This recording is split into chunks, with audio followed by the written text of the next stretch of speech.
काटने जा रहा हूँ वो मेरे लिए गुलाब का पंखुड़ियां पुष्प बिछा रहा है। भूख लगी तो दूध पीने के लिए जा रहा, सांप और आगे गया तो क्या करें, विधि का विधान है, हमें जाके दसना ही पड़ेगा। सांप और आगे गया लेकिन कहीं पे भी वो फूल कहीं पे भी समाप्त नहीं हुआ, बिछा ही मिला हमेशा। बंधुओं उस राजा के चौखट तक गया, वहां भी उसे गुलाब का पुष्प मिला, स्वागत में उसे फूल की माला मिली। और राजा जहाँ सोया हुआ था वहां से सांप गया, जैसे ही डसने के लिए छत्र को उठाया था वैसे ही सांप जो है कि मेरा जीवन धिक्कार है, जिसके लिए मैं डसने जा रहा हूँ, जिसको मैं मारने जा रहा हूँ, वो हमारी इतनी सेवा स्वागत फूल पुष्प के जो फूल हैं वो रास्ते में बिछा देते हैं, इतनी स्वागत मेरे जीवन धिक्कार है। ये ऐसे धर्मात्मा व्यक्ति को मैं डसने जा रहा हूँ, मृत्यु देने जा रहा हूँ, उससे अच्छा कि मैं स्वयं क्यों न मर जाऊं। सांप गया और राजा को दसाई बंधुओं उसकी पलंग में लिपट गया और अपने फन को क्रोध से मार मार के पटक पटक के स्वयं मर गया। राजा स्वयं उठा था कागजी जो बोलता मेरी मृत्यु हुई। अब जैसे ही नीचे पृथ्वी मां को प्रणाम करने लिए झुका उसी देखा कि सांप मरा पड़ा है। राजा को पता चला कि नहीं, सांप जो सो सांप ने जो स्वागत किया था, देखना मैंने प्रेम किया तो उसको अच्छा नहीं लगा, उसको मन में ग्लानि हुई कि मैं जिसको मारने जा रहा हूँ मुझे इतना प्रेम करता है, इससे अच्छा कि खुद मर जाओ, लेकिन उसने मत मारो। राजा ने उसका संस्कार किया, दाह संस्कार किया, उसके लिए कथा किया। इसलिए मैं बंधुओं इस सभी से निवेदन करना चाहता हूँ, मैं अपने आप से भी निवेदन करना चाहता हूँ क्या कि दुश्मन भी हो उससे दुश्मनी करने आप प्रेम से निछावर करते जाओ।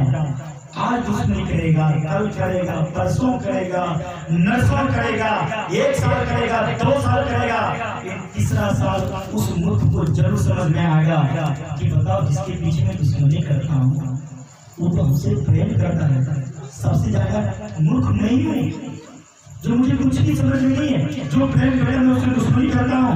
देखिएगा बंधुओं वो दुश्मन भी आपका मित्र बन जाएगा। बस इस संसार में तो दुश्मन कोई नहीं है, बस इस धन दौलत का मोह माया के कारण हम सभी लोग दुश्मनी कर लेते हैं। इसलिए बंधुओं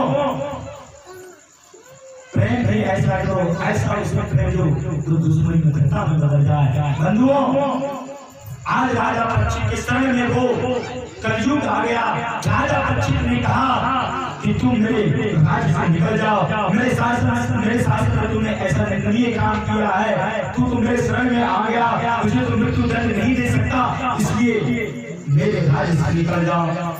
उस कलयुग ने ध्यान दीजिएगा, बहुत अच्छी बात कहना चाह रहा हूँ, उस कलयुग ने हाथ जोड़ के कहा महाराज इस पृथ्वी में मैं कहाँ जाऊँ, इस पृथ्वी में मैं कहाँ जाऊं, कहाँ पे इस पृथ्वी में आपका राज्य नहीं है, कहाँ पे आपका शासन नहीं है। जहाँ पे जाऊंगा महाराज वहीं पे आपका शासन है, जहाँ जाऊंगा वहीं पे आपका शासन है। कलयुग ने कहा, राजा परीक्षित ने कहा ठीक है मैं तुझे रहने के लिए 4 स्थान देता हूँ। कलयुग ने कहा महाराज वो 4 कमरे कौन कौन है? कलयुग ने कहा वो 4 कमरे कौन कौन है? तो राजा परीक्षित ने कहा जब मैं तुझे स्थान देता हूँ क्या द्यूतम का नाम। कलयुग का कहाँ बात दिया? जहाँ जुआ खेला जाता हो, द्यूतम पान जहाँ मदिरा पान करता हो, जहाँ वैश्यालय हो, और सुना जहाँ हिंसा हो, जहाँ मारकाट हो।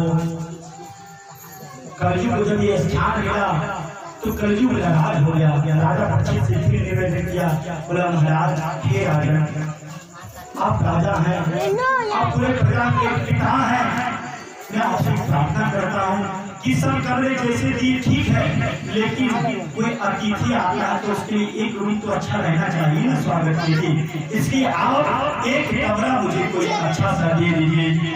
राजा परीक्षित ने कहा कि कलयुग तुझमें तो दुर्गुण ही दुर्गुण भरा हुआ है, अवगुण ही अवगुण भरा हुआ है, तुझे अच्छा कमरा कैसे दूं, अच्छे रहने के स्थान कैसे दूं? कलयुग ने कहा नहीं महाराज हमारे अंदर में ध्यान दीजिएगा, पॉइंट वाली बात आ गई है, अच्छी बात है, बिल्कुल ध्यान दीजिए। कलयुग ने कहा नहीं महाराज, हमारे अंदर में अवगुण है, दुर्गुण है, भरा हुआ पूरा भरपूर भरा हुआ है, लेकिन एक ऐसा गुण हमारे अंदर में है जो आपको पसंद बहुत आएगा, आपको नहीं पूरे संसार को पसंद आएगा। राजा परीक्षित ने कहा कि वो कौन सा गुण है? चारों तरफ कीचड़ कीचड़ खेला हुआ है। प्रभु ने कहा कि कीचड़ नदी कमल फूल में खेलता है, उसी तरह मेरे में कीचड़ भरा हुआ है, अवगुण है, लेकिन इस कीचड़ अवगुण में भी एक कमल फूल दिखाई दे रहा है। वो कौन सा है? क्या राजा परीक्षित को था कलयुग ने क्या? कलयुग केवल नाम आधारा, सुमरि सुमरि नर उतरहि पारा। कलयुग ने कहा हे राजन, सतयुग से भी, सतयुग में तो सत्य बोला जाता था, त्रेता में मर्यादा पुरुषोत्तम भगवान लिए जन्म, द्वापर में कृष्ण लिए, अब कलयुग में तो सबसे ज्यादा पाप होगा, फिर भी ये तीनों युगों से आगे चल रहा है। क्यों? बोला मेरा युग में, मेरे युग में, मेरा नाम कलयुग है, मेरे युग में हजारों वर्ष तपस्या करने की कोई जरूरत नहीं है। एक बार नाम लीजिए और घर से मेरा पार लगा लीजिए। यही कलयुग का महत्व है, यही मेरे अंदर में सबसे ज्यादा अच्छा गुण है, इसलिए एक मुझे अच्छा कमरा तो मिलना चाहिए। राजा परीक्षित ने कहा मैं तुझे सोने में बांस देता हूँ। जैसे ही कहा कि सोने में बांस देता हूँ, आई बनो आदि कथा प्रारंभ कर सकते। एक बार कलयुग केवल नाम नहीं पारा, भगवान संकीर्तन गोविंद बोलो हरि गोपाल बोलो, गोविंद बोलो हरि गोपाल बोलो, गोविंद बोलो हरि गोपाल बोलो, गोविंद बोलो हरि गोपाल बोलो, गोविंद बोलो हरि गोपाल बोलो, गोविंद बोलो हरि गोपाल बोलो, राधा रमन हरि गोविंद बोलो, राधा रमन हरि गोविंद बोलो। गुरबानी हरि लाल की एक बार दोनों हाथ उठे करके जय जय श्री राधे। बंधुओं, जब राजा परीक्षित ने जैसे ही कहा कि तुझे सोने में विकास है, कलयुग ने कहा कि मौका तुझे का ठोक देना पड़ेगा। तुरंत कलयुग ने क्या किया? राजा परीक्षित ने सोने का मुकुट पहना था, कलयुग में सवार हो गया उस मुकुट पे। अब जैसे ही मुकुट पे सवार हो गया, राजा परीक्षित अपने राजसभा के दरबार में पहुंचे, प्रातःकाल उठे। आज मालूम की इच्छा हुई, कभी भी वो शिकार खेलने के लिए जाते थे। प्रातःकाल उठे और जैसे ही मन में सोचे वो कि आज शिकार खेलना है, इसलिए आज मैं दादाजी का जो मुकुट रखा हुआ अंदर में, दादाजी कहते थे कि ये संदूक को कभी मत खोलना, इस बक्से को मत खोलना, आज तो मुझे खोल के देखना है उस बक्से में है क्या। राजा परीक्षित को युधिष्ठिर जी निकाली थी, इस बक्से को कभी राजा परीक्षित तुम खोलना नहीं, इसमें रखा हुआ तो बहुत कीमती थी, लेकिन इसे कभी खोल के तुम देखना मत। लेकिन आज बुद्धि बिगड़ गई है। राजा परीक्षित गए और उसको झाड़े, बक्सा को गंदगी को हटाए और बक्से को जैसे खोले, उसकी चमचमाता हुआ मुकुट दिखा, जो बिल्कुल सोने से बिल्कुल बना हुआ है, हीरे मोती लगाया हुआ है। आज राजा परीक्षित के मन में सोचे कि आज तो हमें शिकार खेलने के लिए इसी मुकुट से जाएंगे। राजा परीक्षित ने तुरंत उस मुकुट को उठाया और पहन लिया और तुरंत वो हाथ में एक धनुर्धर विचरण गया मरे मृगानुत शांत छुटी तक एक धनुर्धर एक बार हाथ में धनुष ले राजा परीक्षित ने मुकुट पहने रथ पे सवार हो गए, जंगल की ओर चल दिए शिकार खेलने के लिए। सामने एक मृग दिखाई दिया, कभी शिकार नहीं करते थे, कभी भी हिंसा नहीं करते, लेकिन शिकार करने लगे। वो मृग भागता गया, मृग इतना दूर चला गया कि निर्जन वन में चला गया, वहाँ रथ भी नहीं जा सकता, पैदल चलने लगे, मृग के पीछे भागने लगे। मृग तो भर गया, लेकिन राजा परीक्षित को प्यास लग गई, भूख लग गई, प्यास से व्याकुल हो गए कि कोई पानी पिलाए, कहीं पे भी सरोवर नहीं दिखाई दिया। राजा पक्षी लगने लगा कि आज मेरा प्राण निकल ही जाएगा। बंधुओं, राजा पक्षी जंगल में सोचने लगे कि कहीं पे भी सरोवर मिल जाए, लेकिन जंगल में भटकते भटकते एक कुटिया दिखाई दिए जो सभी ऋषि की कुटिया थी। बंधुओं, उस कुटिया के नजदीक पहुंचे, राजा पक्षी के सामने खड़े कुटिया के दरवाजे पर खड़े हो गए और राजा पक्षी ने कहा कि कोई है तो मुझे जल पिलाइए, मुझे प्यास लगी है। लेकिन बंधुओं, जो कुटिया के अंदर में सभी ऋषि थे वो अपने मन को एकाग्र करके भगवान में चिंतन में बिल्कुल एकदम लीन थे। उनका मन यहाँ पे था, सिर्फ शरीर था, मन बुद्धि चित्त सब तो भगवान के चरणों में लगा हुआ था।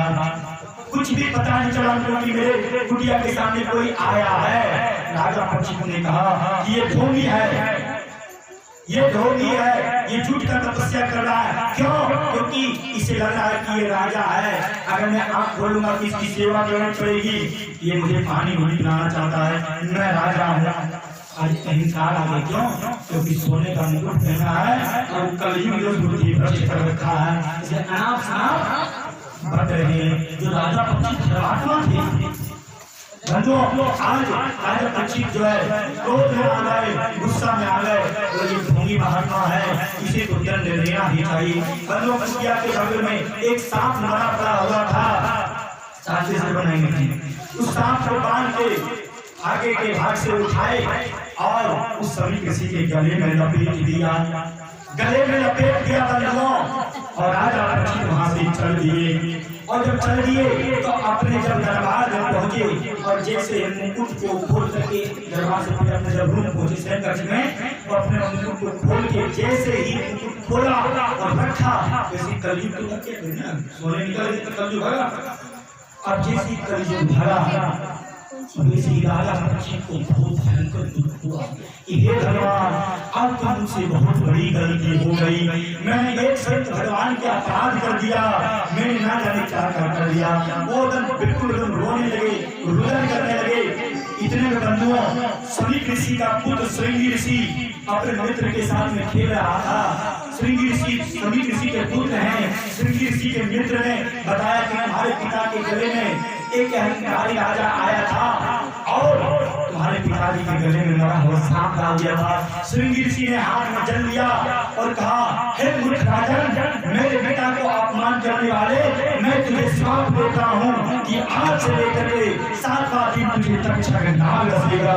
आज से लेकर तुझे 7वें दिन तक्षक नाग डसेगा। आज से लेकर 7वें दिन तुझे तक्षक नाग डसेगा। तुम्हारी मृत्यु हो जाएगी। श्रृंगी ऋषि आए अपने पिता के पास। सभी ऋषि ध्यान में थे, उनको क्या पता कि मेरे साथ क्या हुआ है। पड़ा है। जब श्रृंगी ऋषि रोने लगा तो उनके पिताजी की आंखें खुली, सभी ऋषि की, और देखा कि मेरा बेटा रो रहा है। बेटा श्रृंगी क्यों रो रहे हो? पिताजी आपके गले में देखिए मरा हुआ सांप। बेटा ये किसने किया? मूर्ख राजा ने किया था। बेटा ऐसा नहीं बोलते, ऐसा बिल्कुल नहीं बोलते। हाँ, आपके मरा हुआ सांप डाल दिया। किसने? राजा पक्षी ने। लेकिन पिताजी आप चिंता मत कीजिए, उसे मैं दंडित कर दिया हूँ। किसी ने सोची मम्मी की क्या दंडित कर दिया? पिताजी मैंने उसे 7वें दिन तक नाग डसने का श्राप दे दिया हूँ, उसकी मृत्यु हो जाएगी। सभी ऋषि ने कहा कि तुम बहुत मूर्ख हो, राजा को ऐसे धर्मात्मा राजा को तुम श्राप दे दिया। अरे गलती हो गई तो हो गई। राजा अगर मर जाए तो राज्य में चोर लुटेरे बढ़ जाते हैं। जिस घर में मालिक ना रहे वो घर परिवार हो जाता है। जिस पंचायत में मुखिया ना रहे वो पंचायत बेकार हो जाता है, कोई फैसला कर नहीं पाता है। 5 भाई है उस घर में, अगर 5 भाई में बड़ा भाई कोई भी भाई अगर मालिक ना बन के रहे तो पूरा घर ही बर्बाद हो जाता है। जिस राज्य में राजा ना होता है वो प्रजा में चोर लुटेरे डाकू बढ़ जाते हैं। इसलिए बेटा तुमने बहुत बड़ी गलती। भागवत में लिखा है कि जीवितम प्रजाहीनम धिक्रे हम च प्रजामिना धिक्खं च नपत्रस्य विकुलम संतति विना। जिस राज्य में प्रजा नहीं वो राज्य बेकार, और जिस प्रजा में राजा नहीं वो प्रजा ही बेकार, वो राज्य ही बेकार। राज्य में राजा होना जरूरी है और प्रजा भी होना जरूरी है। बंधुओं, सभी किसी ने कहा बेटा तुझे तो क्षमा को तू क्षमा योग्य है ही नहीं, क्योंकि तुमने एक धर्मात्मा राजा का बहुत बड़ा अपराध किया। मैंने कहा कि वो उसने किया, आपके घर में मरा हुआ सांप जल गया, नहीं इसकी कोई गलती हुई होगी, हो सकता है उस समय उसका खाक चल रहा हो, क्या इसे में तुम दंड दे दोगे? बोला बेटा अब तुम जाकर बता दो राजा पक्षी को कि सामने में आपकी मृत्यु होने वाला है, इसीलिए आप कोई सुंदर सा उपाय समझ लीजिए भगवान का धाम लाने के लिए, क्योंकि आप सात दिन के बाद मरने वाले हो। सभी श्रेणी ऋषि जो है पिता का आज्ञा नहीं करके तो रोते रोते वो भी मन सोचने लगा कि मैं कहाँ क्रोध में आकर के इसलिए कहते हैं कि जो उसमें होश मत खोना, क्रोध को थोड़ा कंट्रोल करना बनो, सारी विपत्ति टल जाएगी। अगर कोई गलती कर भी लेते हैं तो अगला व्यक्ति का गुस्सा कितना देर तक रहेगा, खूब गाली बातें हैं, अंतिम में पागल हूँ कुछ बोली नहीं आएगा, इतना बोल रहा हूँ और ये कुछ बोली नहीं आएगा, अंतिम में ठंडा हो जाएगा। लेकिन जहाँ आग में और घी झन छिड़का गया वो गाली दे रहा है, अब निकाल मतलब आने सामने कहानी बोल, लेकिन वो पकता है खूब गाली दे, अरे गाली दे रहा है कोई बात नहीं, थोड़ी अच्छी पकड़ जा रहा है, दुनिया उसे दूसरेगी। देखो तो ये कुछ नहीं बोला, गलती की गलती स्वीकार कर रहा है, जहाँ गलती को स्वीकार कर दिए वही झगड़ा खत्म, और जहाँ गलती स्वीकार नहीं तो फिर वहां पे खून की धारा बहती नदी बहती है।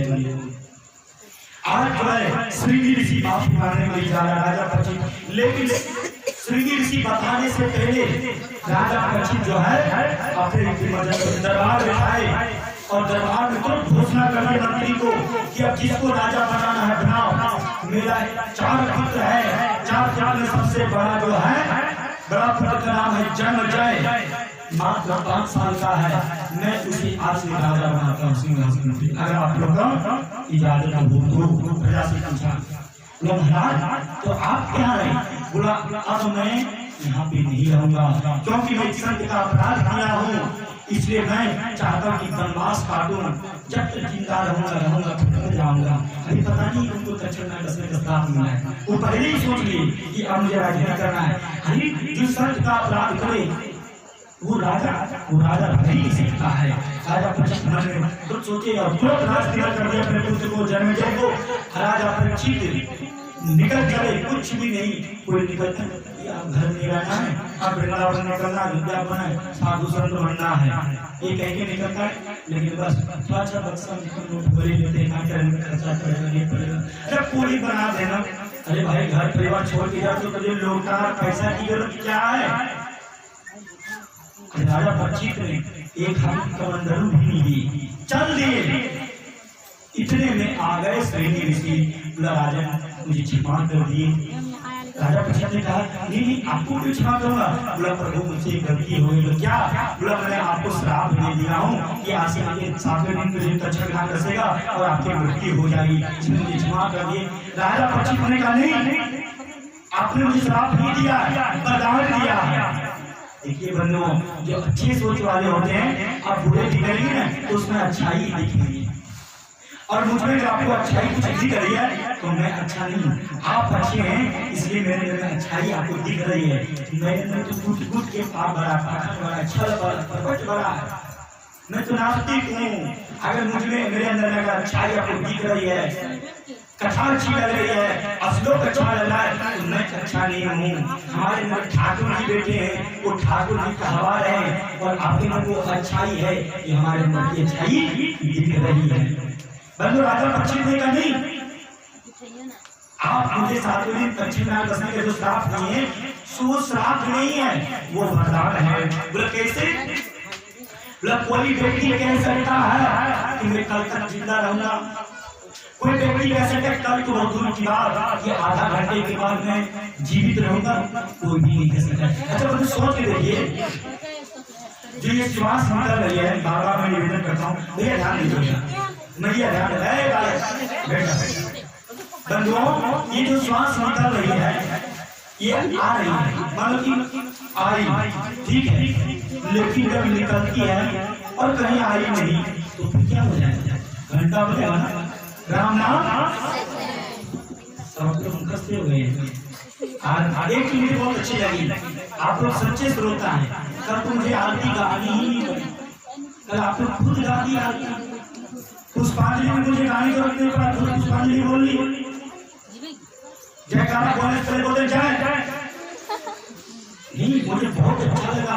नहीं किया, मैंने कथाएं हर एक जगह पे कहा, इतने उम्र कम से कम सैकड़ों कथाएं कर लिया, इतने उम्र से कथा कर रहा हूँ, ये मेरा भतीजा है, इतने उम्र से कथा कर रहा हूँ। लेकिन भारत में हर एक कोने में गया, हर एक राज्य में गया, लेकिन सच कह रहे हैं यहाँ पे जैसा श्रोता मैंने कहीं पे भी नहीं देखा। गजब की श्रोता, बोलता हूँ तो कंठस्थ। कल आरती आप लोग मेरे आगे चल रहे थे, मुझे बहुत अच्छी बात, मेरी भी आवाज आगे चल रही है, कम से कम आप लोग को सहायता करो।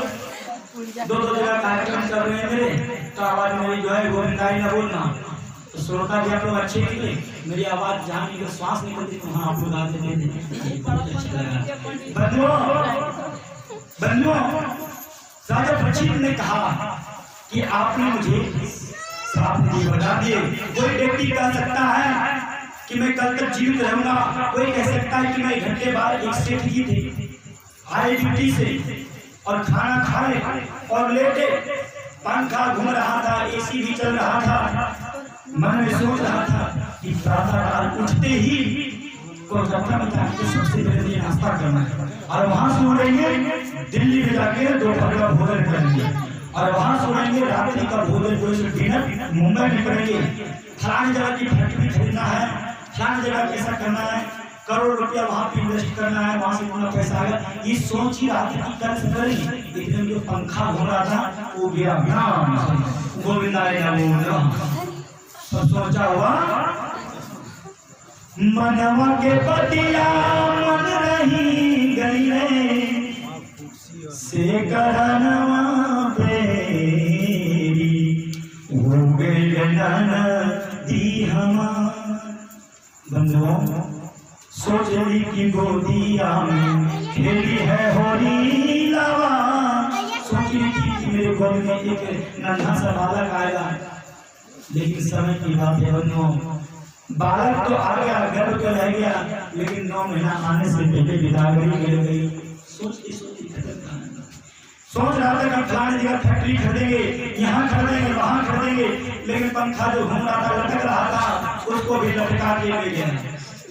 गोविंदाय नमः, बोल बांके बिहारी लाल की। इसलिए बंधुओं, राजा परीक्षित कहते हैं कि किसी को भी ये पता नहीं है कि 1 घंटे की भरोसा नहीं कि हम जिताएंगे, लेकिन मैं कहता हूँ, मैं इस पूरे विश्व का, इस पर पृथ्वी का पहला इंसान हूँ, पहला मानव हूँ, पहला पुरुष हूँ जो मैं डरके की चोट पे कहता हूँ कि 7 दिन से पहले मुझे ब्रह्मा जी भी नहीं मार सकते, भगवान नारायण भी नहीं मार सकते, भगवान भोलेनाथ भी नहीं मार सकते, क्योंकि मैं 7 दिन तक अमर हूँ। कोई कह सकता है कि मैं 1 घंटे तक भी अमर हूँ, नहीं कह सकता है, लेकिन मैं 7 दिन अमर हो गया, इस बात का ही तो वरदान मिल गया। 7 दिन तक जो मरेगा सब करेंगे, कोई भी कुछ बिगाड़ नहीं सकता। क्यों? क्योंकि संत ने मुझे वरदान दे दिया है। भगवान ने कहा वाह, मैंने तो मृत्यु दंड दिया और मुझे अच्छाई दिखाई, तो क्या वरदान दे दिया है। राजा परीक्षित जो है सो वहां से चल गए बंधुओं, और वहां से चलने के बाद एक काम चले गए, सभी से पूछते हैं क्या कि जिसकी मृत्यु, ध्यान दीजिएगा, जिसकी मृत्यु बिल्कुल नजदीक आ गई हो उसी क्या करना चाहिए। जीवन में तो पाप की गलती हो ही जाती है और पुण्य भी होता है, ऐसी बात नहीं है।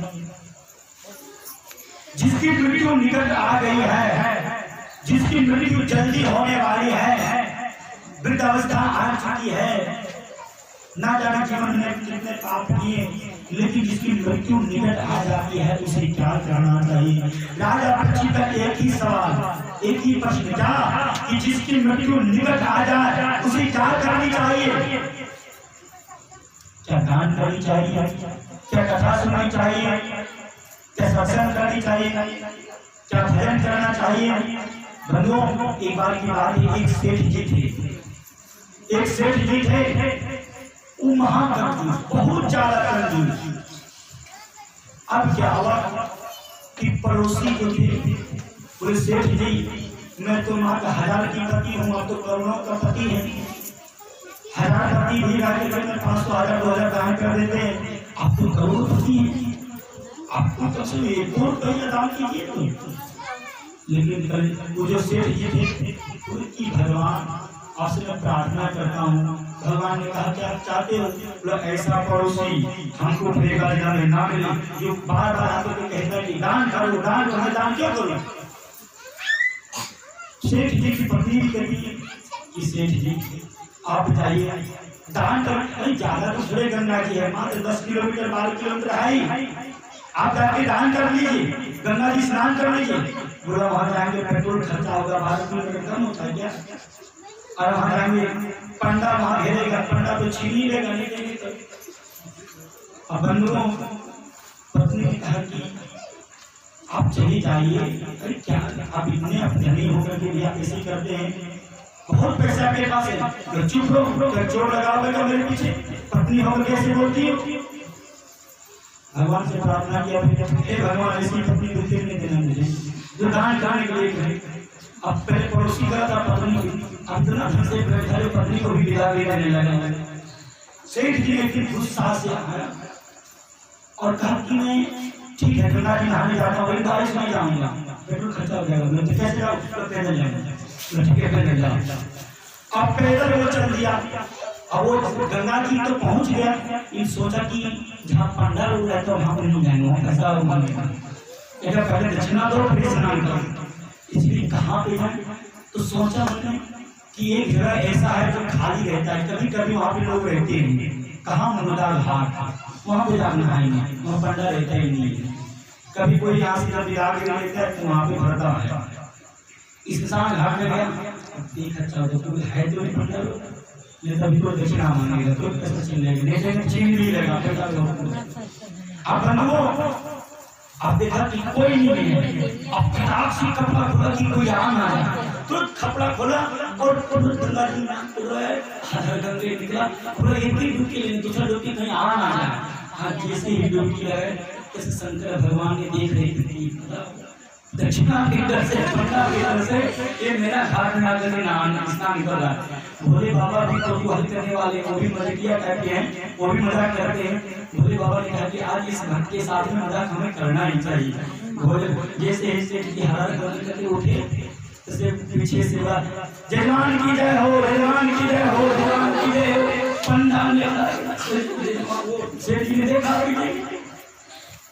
धन्य हो पंडा जी, यहाँ भी छोड़ नहीं छोड़ा आपने, यहाँ पे भी आना जरूरी था, आप लोग का जगह वहाँ आ जाइए।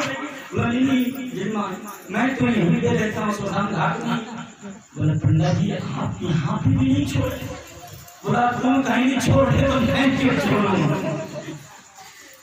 बोला कि शंकर भगवान बोले पंडा कर में, बोल मैं आप जैसा ही जजमान का मैं यहाँ इंतजार करता हूँ, आप जैसा जजमान आते हैं और एक साल खाने का व्यवस्था करके चले जाते हैं। मैं तो एक समय का भोजन नहीं देने वाला हूँ।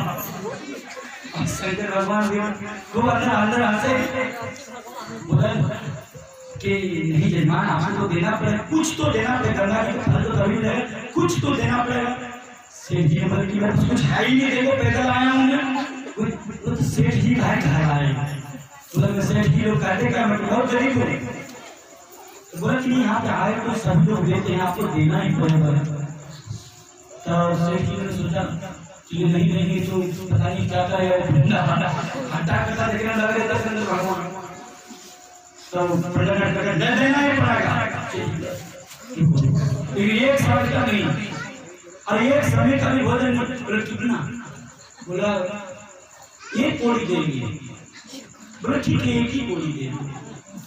बोला वो बाकी रहेगा, वो बाकी तो सच में ठीक है, तो बाकी है लेकिन दे मुझे, मैं पहुंच घर में जाता हूँ साल में एक बार, कभी मैं जब मन करता चला जाता हूँ, आजा के जमाने में तस्वीर लेता हूँ, तुम संकल्प करो तो पानी लिया, अब पानी भी खिला दे कि ज्यादा संकल्प मत कर, पंडा भुजत करता ना 151 ना 251, तो कहीं ये कहने ना लगे ये 1 साल का भोजन नहीं 2 साल का भोजन। अब क्या हुआ वो जो है पंडा जी शंकर भगवान संकल्प बोला कि कितना, बोलो भाई एक की कोई ज्यादा नहीं, वैसे तो ठीक है कोई बात नहीं। शंकर बोलिए अपन को जो दिमाग में सोचते हो कि कहाँ से आ गई, मैं कहाँ गया था शमशान घाट में, यहाँ पे भी पंडा लोग नहीं छोड़ता है, पंडा लोग आप जैसे जजमान घर पहुंचे, बोला देवी मैं 12 किलोमीटर से चल करके आया हूँ और दान दे करके आया हूँ, सब कुछ करके आया हूँ, मुझे थकावट हो गई है, अब मुझे सोना है। अब खटिया लगा के जैसे अंदर में सो ही रहा था, उतने में दरवाजे से फिर आवाज आई, जजमान की जय हो, जजमान की जय हो। जजमान ने देखो कौन आया, अब पत्नी बाहर गई, दिखा पंडित जी थे और बोला कि पंडित जी का ही बोला कि आपके जो मालिक है क्या पुराने से, हाँ बोला वो गए थे गंगा जी नहाने में, सो वहाँ दक्षिणा संकल्प की एक कोड़ी, सो वह लेने के लिए आ गए हैं, तो जाके सूचना दो भगवती को। अब पत्नी गए अंदर, पंडा जी आए, पंडा जी कहाँ से, गंगा जी क्या आपने कुछ दान दक्षिणा बाकी है, श्वास भी नहीं लेने दिया, हाजिर कहाँ तो डॉक्टर के घर में नहीं है, किधर गया, तो ना कभी क्या कि बीमार पड़ गया, अभी नहीं उठ पाएगा क्या फंसे, अब सोच के देखिए पैसा के कारण हो बीमारी पड़ गया। अब क्या वो भाग गए, बोला पंडा जी क्या कहें, जो हमारे पति हैं जितना रोके चला के आए थे बीमार पड़ गए बेचारे, सुबह की कुछ दिन के बाद पंडा जी बोला हमारा जजमान बीमार, अब मैं घर चला जाऊं, मैं तो यही रहूंगा, जजमान का देखभाल करूंगा। अब पत्नी गई अंदर, बोले पंडा जी बोले कि यही रहूंगा, यही भगवान ये तो भोजन भी करेगा, यहाँ ये भोजन भी देना पड़ेगा। कहा कि क्या करें, पति इसका किसमें काम करो, जब कहा दो कि मेरा पति मर गया, पत्नी ने अरे ये कोई मर गए हो, बोला तुम जाओ ना, कहो जाके और सिर बन गए, सिर बनने में बहुत कंजूसी करनी पड़ती है, जाओ। आप पत्नी थरथराते गई बाहर, बोला पंडा जी, हाँ बोला हमारे पति चल गए, जजमान में चला गया, ये तो बहुत दुख की बात है, लेकिन आए हैं तो संस्कार करके नहीं जाएंगे, अब और फंसता ही गया। अरे चिंता मत करो देवी, तुम जाओ अंदर, कुछ सजाओ जाओ, अच्छी अच्छी लगाओ, मैं गाँव लोगों से सूचित करता हूँ। अब भोले बाबा क्षण भर में सूचित कर दिए, नाना प्रकार रूप धारण कर दिए, सभी गाँव वाले इकट्ठे हो गए। अब गया पत्नी गई अंदर, अब बोला जाके पति से वो तो कहे संस्कार करके ही जाएंगे, बोला तो चिंता मत करो, हम श्वास रोके आने दो, जो सेठ है वो श्वास रोक लिया, बिल्कुल मर गया वो, ये कोई के लिए बिल्कुल श्वास रोक लिया। अब जो है बाहर उनको निकाला, और अर्थीयों की सजाने लगे, भगवान भोलेनाथ भी सोच रही तो जानते हैं कि ये जीवित है, नौटंकी कर रहा है, कैसे अजीब जजमान है, ये अजीब किस्म का भक्त है, ये कोई नहीं छोड़ना चाहता है। भगवान बोले की चिंता मत करो, पीछे लगे रहेंगे हम, बोल के संस्कार करके रहेंगे तो संस्कार कर ही लेंगे, चिंता मत करना। अब उसको लेटाया गया, अब उसकी पत्नी जो सोने लगी कि कहीं मेरे पति सही में जल ना जाए चिता में, ये तो इतने पैसे पे जान नहीं दे सकता है, और गाँव वाले उठा के लेके जाने लगे। अब उसकी पत्नी रोने लगी कि नहीं ये जिंदा, ये मारा नहीं है, जिंदा है, ये जिंदा, इसे छोड़ दो। तब तक गाँव वाले कहते हैं कि ये जो है पागल, पति मर गया तो पागल हो गया, बेटी चिंता मत करो, सबको जाना पड़ता है, बोले नहीं ये जिंदा है, सही नहीं पाता, कौन सुने उसकी बात, वो कहे कि जिंदा है, हम सोच रहे कि मतलब पागल हो गई जो मर गया, अब क्या हुआ, तो उसकी पत्नी खुद चिल्लाने लगी, जिंदा है, इसे मत मारो। कहाँ बोले के पागल हो गई बेचारी, इसको संभालो। अब वो सेठ अजीब सांस रोक करके लेटा हुआ है। अब राम नाम सत्य है, राम नाम सत्य है करके जा रहा है। अब स्मशान घाट पहुंचा, अब 4 लाख उस पे लेटा दिया। भगवान सोची कि पहली बार देखो इतना हठीला जो भगवान भी आधा रहा है। अब सब लोग कहा कि अब आग लगा, फिर भी सेठ डरे नहीं कि नहीं हम तो कोई देंगे नहीं, क्या जो हो रहा है। अब क्या हुआ कि शंकर भगवान ने कहा कि ये जो व्यक्ति है ये किसी कच्चा जल के मर जाएगा, पैसा देगा नहीं, इसमें अब कुछ करना पड़ेगा मुझे। तो जो पंडित जी थे बोले कि तो संस्कार तो करेंगे जरूर, लेकिन इसके कान में हम कुछ जो है सो कुछ मंत्र बोलेंगे। अब जो सो शंकर भगवान पंडित जी जो है गए जजमान के कान में कैसे थी, न देखो सेठ जी एक पूरी मत मारो मैं जो हूँ मैं शंकर भगवान हूँ, तुम मत मारो। ये कोई परीक्षा लिया तो हम शंकर भगवान हैं, शंकर भगवान है तब ठीक है। आप जैसे ही आप गलत देखा वही पर डले, जिस देखा पड़े शंकर भगवान को कहिए भगवान आपको अपना रूप में आना ही पड़ेगा, मुझे देख कर ही लगेगा। जैसे वो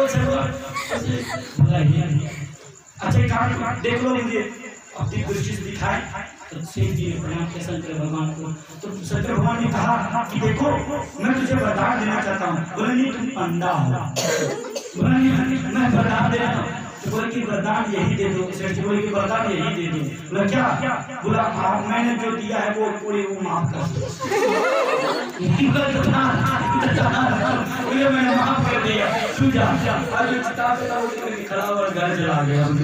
ऐसे ऐसे लोग ही पढ़े हैं गोविंदाय। बोल आगे जाने की। तो बंधुओं राजा जो परिचित है सभी लोगों से पूछते हैं कि क्या दान करना चाहिए, क्या सीधा भागवत कथा सुननी चाहिए, क्या करनी चाहिए जिसकी मृत्यु नजदीक आ जाए। ध्यान दीजिए, बिल्कुल नहीं। बंधुओं उसे जो मरने वाला होता है उसे क्या करना चाहिए। बंधुओं उतने में सुखदेव जी को पता चलता है और सुखदेव भगवान आते हैं और राजा परीक्षित सुखदेव भगवान को प्रणाम करते हैं, वंदना करते हैं और सभी लोग वंदना करते हैं और सुखदेव से प्रश्न करते हैं राजा परीक्षित कि हे भगवान जो जल्दी जिसकी मृत्यु निकट हो, जल्दी होने वाली हो, जो मरने वाला हो उसे क्या करनी चाहिए। तो सुखदेव भगवान ने कहा कि जिसकी मृत्यु निकट हो वो तो बस एक ही काम करेगा, श्रीमद् भगवतान की ही वाचनम, वो तो श्रीमद् भागवत की कथा श्रवण करें। हम सभी लोगों ने श्रीमद् भागवत की कथा श्रवण किए और मैंने सुनाया, आप लोगों ने श्रवण किया।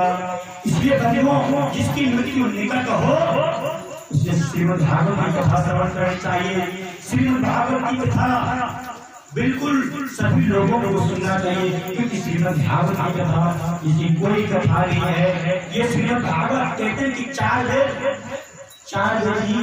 5 वेद भी है, 5वां वेद भी है। बोले कौन? बोला बंधुओं इस श्रीमद् भागवत को 5वां वेद कहा गया है। क्यों?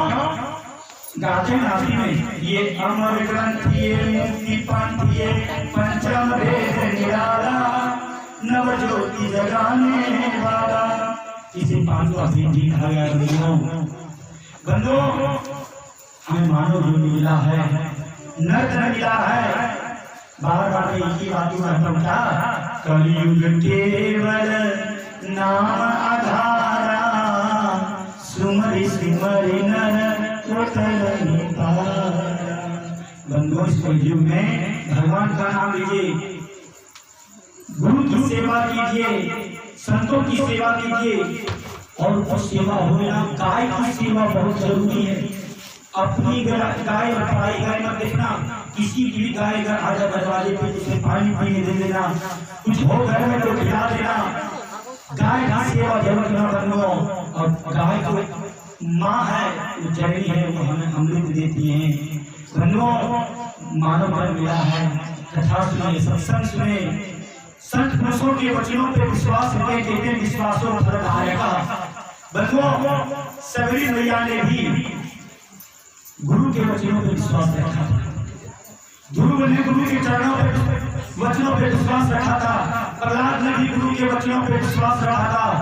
और जो गुरु के वचनों पे विश्वास रखता है उसे भगवान एक दिन जरूर मिलता है। लेकिन एक बात कहना चाहूंगा, क्या बात कहना चाहूंगा कि गुरु बनाओ जान के और पानी पियो छान के। गुरु भी ऐसे बनाओ जो अच्छे से देख लो कि ये गुरु बनने योग्य है कि नहीं। ये नहीं कि सभी लोगों को गुरु हम बनाते चले। आजकल के गुरु देखिए क्या होता है ना। इसलिए गुरु को जिसको गुरु बनाए, जिसे गुरु दीक्षा मान लें, उसे अच्छे से पढ़ लें ये हमारे गुरु बनने योग्य है कि नहीं। बंधुओं, आपस में बातें जिनको करना वो तुरंत साइड हो जाए। कथा में भाग नहीं, कथा में भाग मत किए। बंधुओं, आज क्या हुआ? आज 5 वर्ष के उम्र में ध्रुव को अगर गुरु भगवान प्राप्त हुए तो गुरु की आशीर्वाद से, गुरु के वचनों से, क्योंकि गुरु के वचनों पे विश्वास की। बंधुओं, गुरु का भी सबसे ज्यादा महत्व है। क्यों कि हम सभी लोग इस संसार में जब जन्म लेते हैं तो सबसे पहला मेरा गुरु कौन होते हैं? माँ होती है। मैंने निवेदन किया था कि माँ ही कहती बेटा ये तुम्हारा पिता है, माँ ही कहती कि बेटा ये तुम्हारा भाई है, माँ ही कहती ये तुम्हारी ऐसे गुरु के वचनों पे विश्वास करना। गुरु भी कभी भी गलत नहीं कर सकते। गुरु आपको जो है अच्छे मार्ग में ले जाएंगे। बंधुओं, कहते हैं भागवत में वर्णन है, मैंने निवेदन किया था क्या? चिंता मर लोक सुखम। चिंता करोगे तो लौकिक सुख मिलेगा। चिंता में लोग सुखम सुख संपदम, ज्यादा आप काम करेंगे तो स्वर्ग की संपत्ति मिलेगी। लेकिन पक्ष की गुरु हुए तो वैकुंठम योगी दुर्लभम। बड़े बड़े योगियों को वैकुंठ दुर्लभ होता है। लेकिन वही अगर गुरु प्रसन्न हो जाए, ध्यान दीजिएगा, गुरु अगर प्रसन्न हो जाए, एक बात ये भी ध्यान दीजिएगा, गुरु आपका क्या है उससे मतलब नहीं। आप उनका जो शिष्य हैं तो बस आप अपना उनकी सेवा करते रहिए मन में और उनका पूजा करते रहिए। गुरु क्या है उससे कोई मतलब नहीं। गुरु को हमेशा अपने हृदय में बिठा रखिए। बंधुओं, अगर गुरु प्रसन्न हो जाए एक क्षण के लिए तो चिंता मृत लोक सुखम सुख संपदम प्रच्छति गुरु प्रीतो वैकुंठम योगी दुर्लभम। जो योगियों को वैकुंठ भी दुर्लभ है, वही अगर गुरु प्रसन्न हो जाए तो वैकुंठ अति सुलभ हो जाता है।